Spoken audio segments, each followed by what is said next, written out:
say, some of us say, that the bombing of the church was the Klan's response, the Ku Klux Klan's response to segregation ordered by the Supreme Court, or court-ordered desegregation.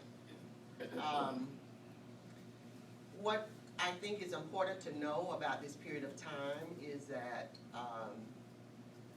this was not the first bombing that occurred in Birmingham. It was not the only bombing. It is the only bombing where people died.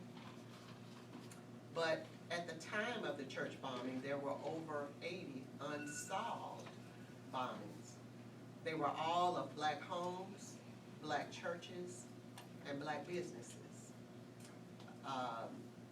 The police just seemed unable to identify or to know who was perpetrating the bombings.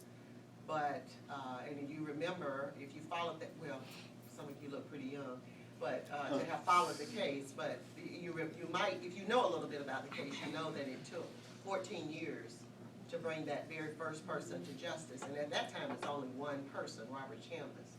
It would be some 32, 33 years later before the other two men would be brought to justice. In the case of the second man, Tom Blanton was the second.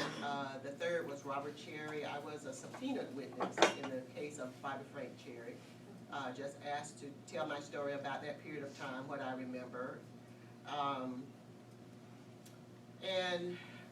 I guess I would add that about 6 months after the church bombing, they bombed a home across the street from where we were growing up.